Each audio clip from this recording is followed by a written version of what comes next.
Hello friends, welcome back to my channel. ఈరోజు ఎంతో ఈజీగా క్విక్గా అయిపోయే పచ్చి పులుసు ఎలా చేద్దామో చూద్దామా. ఫస్ట్ ఒక బౌల్ తీసుకొని చింతపండు నానబెట్టుకోండి. తర్వాత ఒక చిన్న కడాయి తీసుకొని దాంట్లో కొద్దిగా ఆయిల్ వేసుకొని ఆయిల్ హీట్ అయ్యాక ఒక 2 to 3 పచ్చిమిరపకాయలు వేసుకోండి. అవి మంచిగా ఫ్రై అవ్వాలి.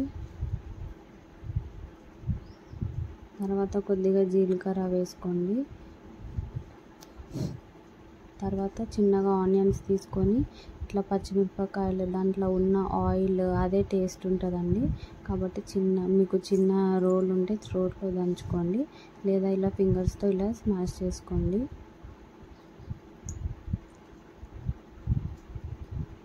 తర్వాత చింతపండు తీసేసిన వాటర్ ఉంటుంది కదా, వాటర్ తీసుకొని దాంట్లో ఇది మిక్స్ చేయండి.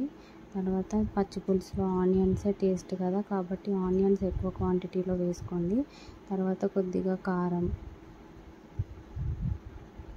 కొంచెం సాల్ట్ వేసుకొని మిక్స్ చేసుకోవడమే.